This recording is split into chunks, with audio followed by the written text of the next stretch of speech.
E hoje é dia de direito previdenciário. A nossa especialista, a doutora Vera Marcotti, chega para cá para falar com a gente aqui no Mando News. Boa noite, doutora Vera, seja sempre bem-vinda. Boa noite, mais uma vez aqui no Mando News.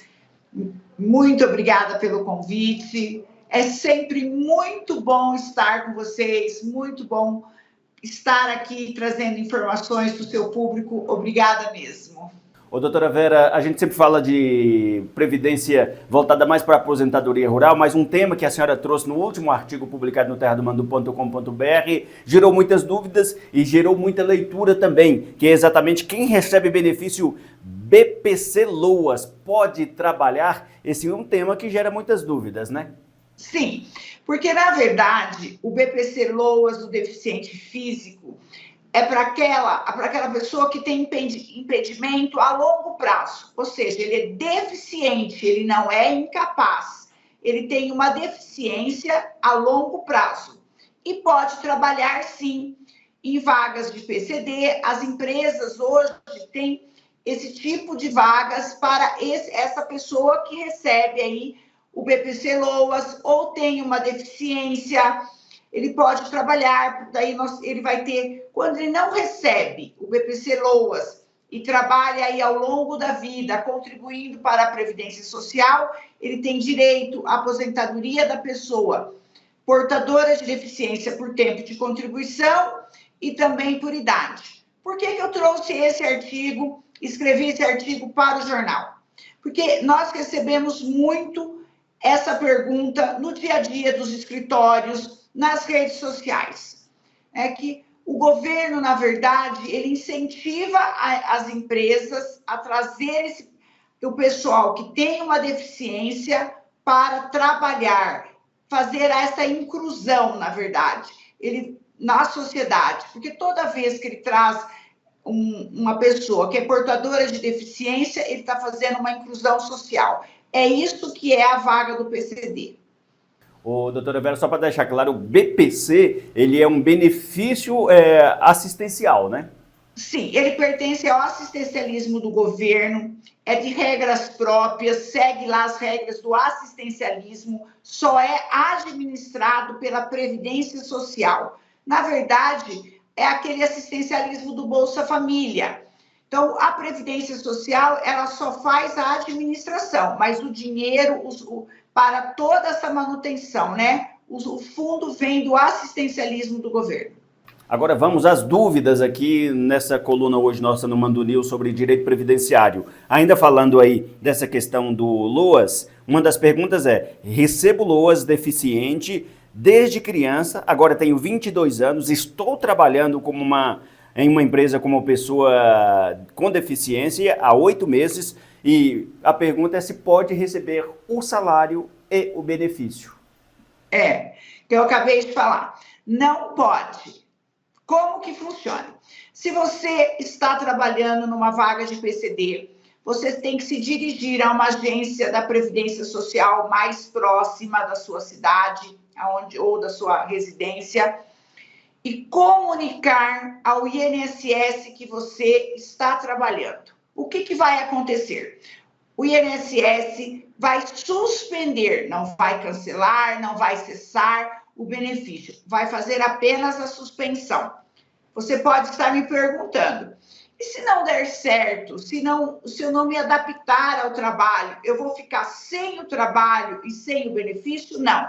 Você pode voltar lá no INSS, o INSS vai reativar o seu benefício assistencial. E mais, se você, como ele recebe desde criança, está com 22 anos, no caso dessa pergunta, ele pode requerer, pedir a suspensão do benefício, continuar lá com o seu trabalho na empresa, na vaga de PCD, e requerer o auxílio inclusão. O que é esse auxílio inclusão?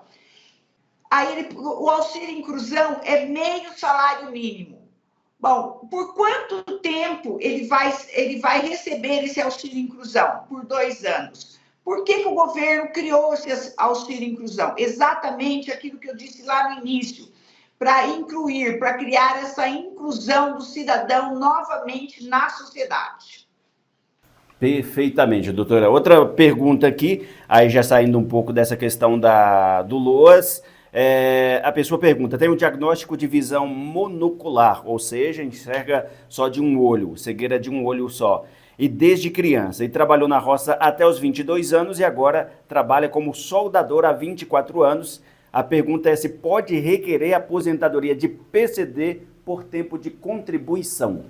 Veja bem, aí são várias questões.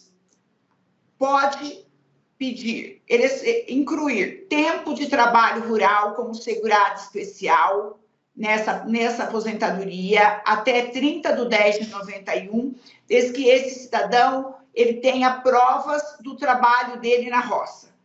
Esse tempo de soldador, se for atividade especial comprovada e ele tiver os documentos necessários, os PPPs que a gente fala, ele pode pedir também para converter o tempo especial em tempo comum. Porque a visão monocular, na maioria das vezes, ela é considerada uma deficiência leve. E para homem precisa de 33 anos de contribuição. A aposentadoria do PCD é conhecida como a nova aposentadoria especial. Ela não entrou na reforma da Previdência lá em 2019, que foi bem drástica. Então, ela é bem vantajosa. Então, ele pode incluir o tempo rural, pode pedir para fazer a conversão do tempo especial em tempo comum, que ele é soldador, e pode sim requerer a aposentadoria do PCD. Vai passar por duas perícias, a perícia médica e a perícia social, que vai concluir o grau da deficiência. Se tudo isso der aí 33 anos, se for leve, porque a maioria das vezes é leve, por isso que eu estou falando, ele consegue se aposentar sim. Entendi. Aquela velha história, né? As pessoas têm que ter toda essa atenção para cuidar e correr atrás dos seus direitos, como explicado nessa resposta pela doutora Vera. Agora a última pergunta aqui, doutora Vera, é a Vilma de Extrema, diz que o pai é caseiro há 20 anos, mas o patrão só recolhe INSS desde 2015, ou seja, 8 anos e pouco. O pai da Vilma tem 65 anos e não tem tempo de contribuição. A pergunta é, se pode fazer esse recolhimento desse outro período para completar o tempo de contribuição? Eu estou dando risada porque assim, todos os dias, todas as horas, finais de semana, você vai a um evento particular, alguém te pergunta, doutora, posso recolher períodos em atrasos? Depende, sempre depende. Mas, neste caso, o caseiro é empregado doméstico. E o empregado doméstico, ele não pode recolher em atraso se fizer menos de 5 anos e não pode indenizar se esse tempo que ele ficou faz mais de 5 anos sem recolher. Por quê? Porque a obrigação do recolhimento não é do segurado, é do patrão, do empregador. Então, neste caso, não pode. O empregado doméstico não pode.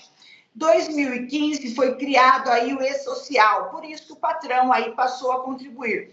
Mas, de todo sempre, a obrigação do recolhimento para quem trabalha em uma empresa, ou seja, como empregado doméstico, é sempre do empregador e não pode recolher esse período aí que ficou sem recolhimento para a Previdência Social. Doutora Vera, mas e aí se esse funcionário pressionar o patrão, ou seja, judicialmente ou administrativamente, para o patrão recolher tempos passados, pode? Então, na verdade, já houve a decadência e ele já perdeu, né? Passaram-se 5 anos, você não pode mais reclamar de nada. Se você trabalha numa empresa e você tem direitos trabalhistas, você tem um prazo para requerer. Neste caso, já houve aí a decadência. Entendi. Essas dúvidas, então, já tiradas aqui pela doutora Vera no Mando News, mas aquela questão de sempre, né, doutora? A senhora está sempre disponível aí, na medida do possível, responde, claro, as questões, as dúvidas que as pessoas colocam nas suas redes sociais. A senhora sempre responde, eu digo, dependendo do tempo aí, em determinado horário do dia da semana. Sempre eu tiro um tempo, todos os dias, para responder, tanto no Facebook, responder aqui no Instagram, pessoal que chama e pega pelos telefones que estão aí disponíveis disponíveis nas redes sociais, a gente sempre responde, como eu sempre falo, a gente responde a pergunta, mas eu sempre aconselho a procurar um profissional da área previdenciária da cidade, uma pessoa responsável e realmente ver os direitos. É fundamental isso, até para as pessoas receber o que tem direito e não cair nenhum tipo de golpe também, porque infelizmente tem muita gente esperta aí, né, doutora Vera, que quer passar a golpe nas pessoas. E depois que você se aposentou, recebeu, sacou fundo de garantia, 99% das vezes não tem nenhuma revisão que vai ser aí melhorar esse benefício. Então, peço em todas as palestras, entrevistas que eu faço, antes de você requerer seu benefício, procure um especialista da área previdenciária, faça um planejamento. Gente, lembrando que planejamento previdenciário não é para o passado, planejar é sempre para o futuro. Então, se você está aí há 10 anos da sua aposentadoria, está na hora de você procurar um profissional da área e planejar aí o seu futuro. Doutora Vera Marcotti, a gente agradece a presença da senhora aqui no Mando News, esclarecendo essas dúvidas a respeito do direito previdenciário. Obrigado, viu? Boa noite para a senhora. Eu que agradeço, toda a minha gratidão a vocês. Deus abençoe. Amém.